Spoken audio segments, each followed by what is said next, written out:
A very good evening, dear viewers. Welcome to the English News Bulletin here on Rwanda Television. We hope you had a good start of the month of April. We'll begin with the headlines. The Ministry of Agriculture and Animal Resources briefed the Senate on ongoing efforts to address structural challenges in Rwanda's livestock sector. Financial technology experts from some African and European countries are urging African nations to learn from each other's shared challenges and solutions. My name is Olivnet, and it's always a pleasure to have you on board. Now let's take a look at the details. The Ministry of Agriculture and Animal Resources briefed the Senate on ongoing efforts to address structural challenges in Rwanda's livestock sector, including plans to scale up domestic nitrogen production. Nitrogen is a crucial input in the preservation and transportation of animal semen for artificial insemination. We do have details. Key constraints in the livestock sector include limited insurance coverage, primarily restricted to livestock mortality, with no provision for veterinary care, low adoption of zero grazing systems, and persistent shortages of nitrogen used in artificial insemination services. This nitrogen deficit was also raised during the previous National Dialogue Council Umushyikirano. Responding to these concerns, the Minister of Agriculture and Animal Resources, Dr. Ndabamenye Telesfor, emphasized that the government is implementing long-term sustainable interventions. These include strengthening genetic improvement programs by increasing the availability and accessibility of quality cattle semen, particularly for improved breeds which remain insufficient. To bridge the current supply gap, the government plans to establish 2 nitrogen production plants in Musanze and Rubirizi. These will complement 2 existing facilities, as well as a 3rd plant under construction in Kayonza. Currently, Rwanda operates only 2 nitrogen production units, limiting efficiency in breeding programs. Findings from Senate oversight visits further revealed that livestock farmers face challenges related to the high cost, limited availability, and inconsistent quality of animal feed. Senators sought clarification on policy measures being implemented to address these gaps. Additionally, the high cost of veterinary drugs, coupled with weak regulatory oversight, continues to affect livestock farmers, particularly beneficiaries of the Girinka program. The Minister of Agriculture and Animal Resources announced that a comprehensive livestock law is in its final stages and will soon be enacted. The legislation is expected to strengthen regulatory frameworks, improve service delivery, and provide sustainable solutions to the persistent challenges facing the livestock sector.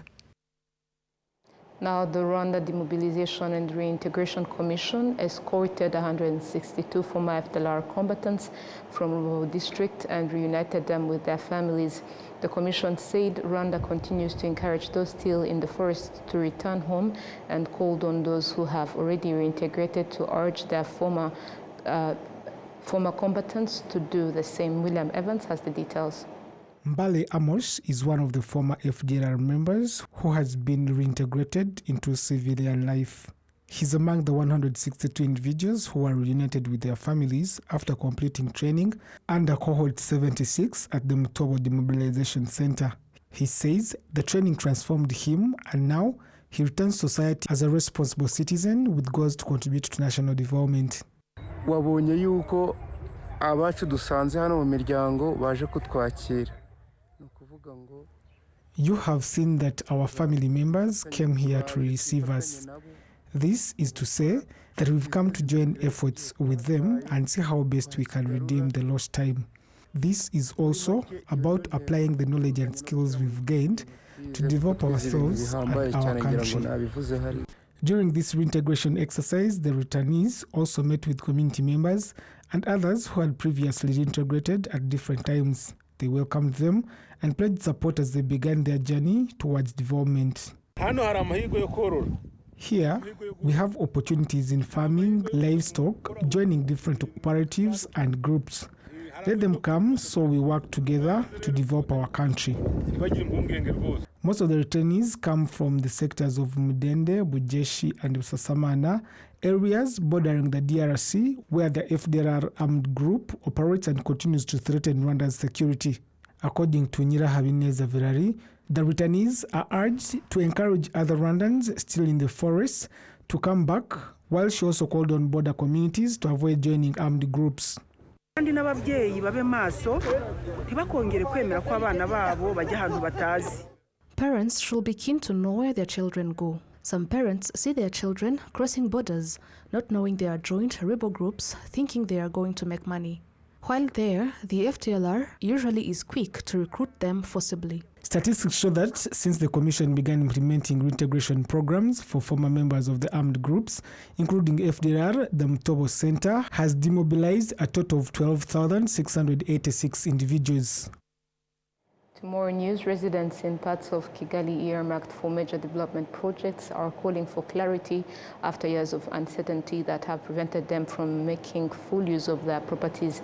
Many say the delays are costing them financially. William Evans once more. Kigali is undergoing rapid transformation with major projects planned to expand infrastructure and improve urban living. Residents living in these areas say they welcome the developments, but the delays are taking a toll. It's clear that residents are happy with these projects because the road was made wider and safer, like you can see, and work is still ongoing. Some of these residents have already been compensated and relocated, while others are still waiting, uncertain about when or if the situation will change. In Kinyinya sector of Gasabo district, where the Green City project is planned, residents say the prolonged delays have disrupted their lives and livelihoods. A similar situation is unfolding in Masaka sector in Chichicho district, where land has been set aside for health care facilities. Here too, residents say they've been left in limbo. Our desire is that those in charge of the Green City come and explain to residents its status as of now. They should tell us what they intend to do and when they will be doing it, or tell us they've failed so we continue with our lives. For residents, when such projects come to our communities, we look forward to them for even opportunities. But all this is still in dreams. There should be clarity on when the projects will be implemented or not. Then we can also just move on. The concerns are echoed in a recent report presented by members of parliament to the Ministry of Infrastructure following visits across the country. From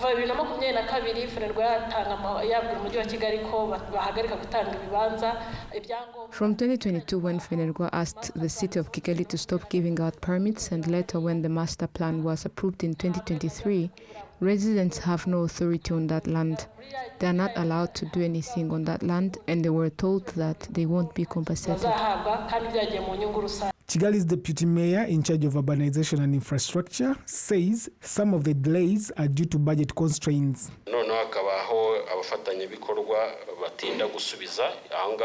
There are partners who delay to respond. That's what we talk about as non-objection that is needed to ease procurement processes. On the Green City project, the Minister of Infrastructure says a decision will be made before the end of June aimed at protecting the interests of residents. He adds that projects requiring compensation that cannot proceed will be cancelled, allowing residents to regain full rights over their property. On the challenges raising from residents being stopped from developing their land and others, we have a plan to fix this in the nearest future, not later than 3 months to come. For some, we shall have to do physical plans to allow residents to develop their property according to the plan and many other things. All of these challenges will be addressed very soon.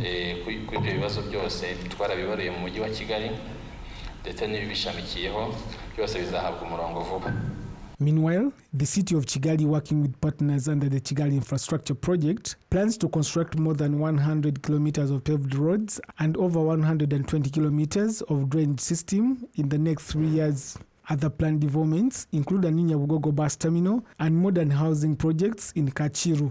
For many residents, however, the priority remains clear: clarity about the future. William Evans, RTV News. Thank you, Evans, for the details. Now moving ahead, financial technology experts from 15 African and European countries met in Dar es Salaam, Tanzania, urging African nations to learn from each other's shared challenges and solutions. The fourth Microfinance Technology Summit, launched by Rwanda, has now expanded beyond its borders. And Gladys takes us through. If Rwanda has managed to achieve this, why can't we do the same? This is the question being raised by some representatives from various African countries, including Tanzania, after learning about the progress Rwanda has made in promoting the use of technology in financial services. The executive director of the Association of Microfinance Institutions in Tanzania, Winnie Terry, stated that African countries should share solutions as they largely face similar challenges. It's critical because this is a platform where most of us have come to learn from each other. And from what we have spoken since morning, we see that the Rwandan sector is quite developed. And in that sense, we think there is a lot to borrow from them. There is a lot to share from them on opportunities and challenges which face the microfinance when they are offering their products and services. The spirit is quite high. I think it's time Africans learn from themselves. What applies or what works in Zimbabwe or what works in Rwanda is can be easily duplicated in Tanzania because the African settings are more or less the same. I think it's time where we stop borrowing from outside and we look at the African settings and borrow from each other. Some of the participants showcasing services offered by the institutions include a technology called Electronic Children Piggy Bank, ePiggy, which helps children open accounts in financial institutions to teach them how to save at an early age and also supports women in improving their economy well-being. Product will now allow parents to open virtual accounts for their children and even save. Even when kids they want to spend, they will now be able to spend reasonably out of their accounts. And another thing is that children will be able to set up goals. Let's say if a kid wants to buy a bike, he will set up a budget, a target or a goal, and then by the time he will be saving, he will be able to monitor the progress. And also children will learn how to gift or how to give away so that they can give gifts, but also they can get sponsored by the family members just by sharing a link, and family members will be able to support their goals. So we are developing that solution in partnership with my sons. That is their product, and we plan even to write books on how to save and how to spend reasonably. So that's why they are here to see what is happening and how international meetings are done. Mama Mbogas, who are ladies who sell vegetables, as a term we use in Kenya. So if they have access to these digital platforms, say with USSD and all that, yeah, so that's how we are bringing ladies into the fold, yeah, so they can also make decisions, yes. So they have access to these platforms. If you have a phone, you can do that. If you don't have internet access, you have the USSD. So they're able to access their banks, able to get a loan. The Microfinance Technology Summit, now in its 4th edition, was first held in Rwanda in 2023 and again in 2024, while last year it took place in Zimbabwe. The executive director of the Association of Microfinance Institutions in Rwanda, Jackson Kwikiriza, explained the importance of rotating the host countries for this summit. So the importance of this summit, one, is to showcase what we do in Rwanda, different digital financial services and fintech services that we have in Rwanda. We showcase in other parts of the continent. That's number one. Number two is to also blend our country with all the services that we do so that investors, development partners can get to know our country and what we offer. Number three is to attract investors to come and invest our country depending on what we have showcased in these events. So that's why we spread our wings to different parts of the continent so that people can come, investors can come, development partners can come and invest our country, but also get to know the services that we offer in our country, Rwanda. This conference was attended by participants from 15 countries across Africa and Europe, representing institutions in both technology and finance that converge on financial technology services. Tomorrow news, teachers applying for loans from Mwalimu Sacco are concerned about the requirements of 3 guarantors for salary-based loans. They say this places a heavy burden on guarantors, especially when borrowers default or leave their jobs, leaving guarantors responsible for the debt. They are calling for reforms, noting the negative impact on families and financial stability. We have details.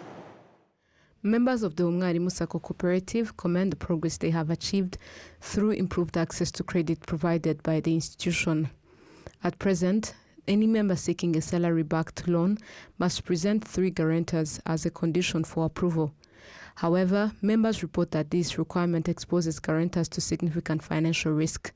If a borrower resigns or encounters difficulties in meeting repayment obligations, the guarantors are held liable for settling the loan, which can lead to serious financial strain. Muri uko gushaka abishingizi rero hari igihe usinyira nk'umuntu wamara kumusinyira. When acting as a guarantor, you sometimes sign for someone, but after they may quit their job.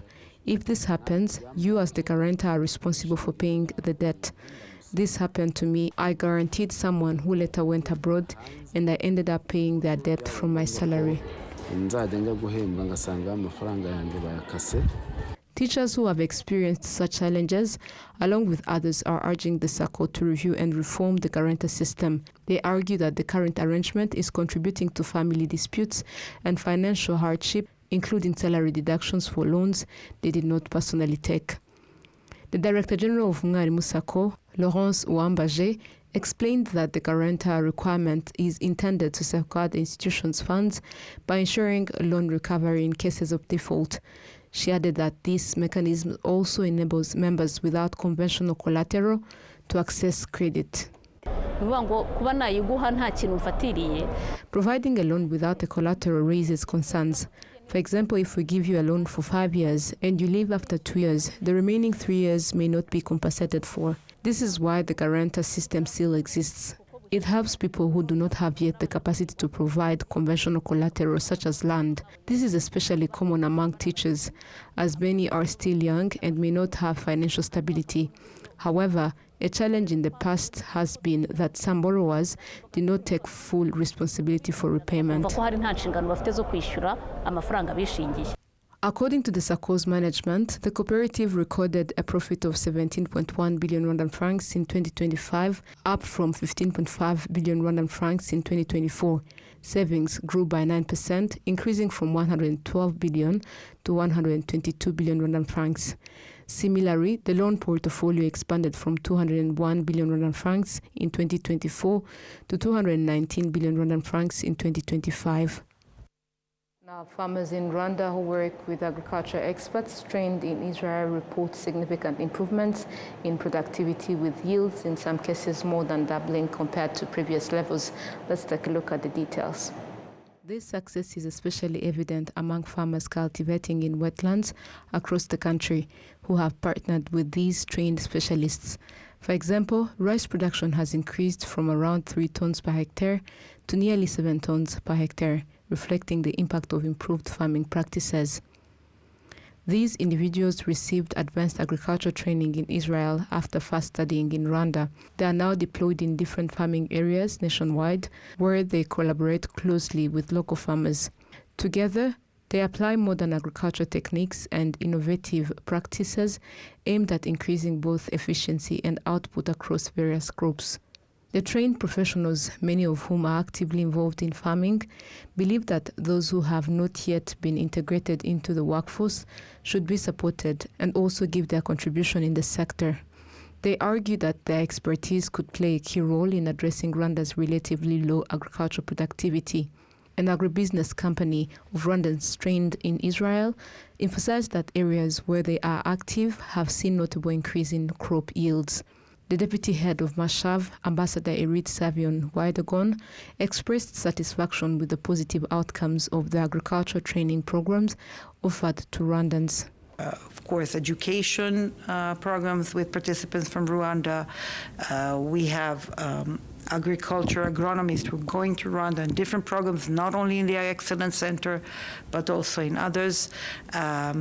I can be very proud in our embassies. They are working very hard, and also with your governments who are collaborators in the most beautiful way that we can reach and obtain real results in this cooperation. I think it's only growing and growing and growing because since we have a resident embassy, there's more activity. There's a difference when you're a non-resident embassy or resident and when there's ambassador on the ground, an embassy active on the ground, talking to ministries, talking to governments, talking to universities, talking to young men and women and other organizations, that brings out a lot more. And every day there's more collaboration, more interest, more good things are happening. As I said, I mentioned earlier, we have also in your country very good collaboration with other agencies of other countries, and we're expecting soon a delegation on innovation and entrepreneurship from your country. We had trainings on fishing programs and many more. To date, over 1,000 Rwandans have participated in agriculture training programs in Israel, organized in 7 cohorts, and they are now engaged in various sectors across the country. The agribusiness company Horeco reports that across all supported crops, yields have more than doubled thanks to the adoption of modern farming techniques. Now, students studying public health at the University of Rwanda say there is need for cooperation between different institutions to prevent diseases caused by poor sanitation and malnutrition. These students say that during their internships and in their own communities, they still find gaps in hygiene practices and preparing balanced diets. They believe that a lack of awareness campaigns and education can increase the risk of preventable diseases. The president of the Public Health Professionals Association and lecturer at the University of Rwanda, Professor Nyirazinyoye Letitia, said that planned activities during Public Health Week, launched on today on Wednesday, included continued awareness campaigns aimed at promoting hygiene and proper nutrition. This is the first time Rwanda is joining the world in celebrating Public Health Week with a theme focused on promoting the health and safety of citizens. Dr. Brian Chirombo, representative of the World Health Organization in Rwanda, stated that good health is a pillar of peace. Health is not only about diseases and health services.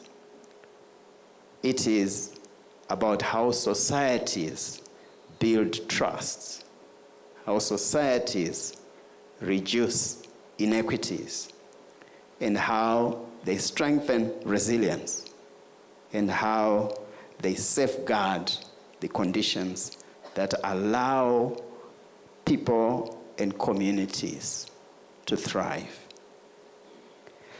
I will start off by talking about, or summarizing, because we've already had, I think, quite a lot, but I'll try and summarize about why peace and health belong together. So I'm actually really re-emphasizing some of the key points that have already been made by all the speakers. So from WHO's perspective, the link between health and peace is actually foundational, so it's critical. The WHO Constitution reminds us that the health of all people is fundamental to the attainment of peace and security. So, as already was emphasized here, especially by Prof at the end, so we're not only talking about peace, at the high level, but we're talking about peace as an individual, peace as communities. Because without peace, we actually cannot attain the highest level of health. So the highest level of health is not just talking about physical, but it's talking about mental, emotional, and other critical aspects. So this depends on the fullest cooperation of individuals, that's the communities, and the states and the different levels of the state. So this is not only a moral statement, it is a practical one. When peace and stability holds, health systems function, as was very ably described by our professor here. Essential services reach communities. Now, dear viewers, this marks the end of today's bulletin. Thank you so much for staying with us.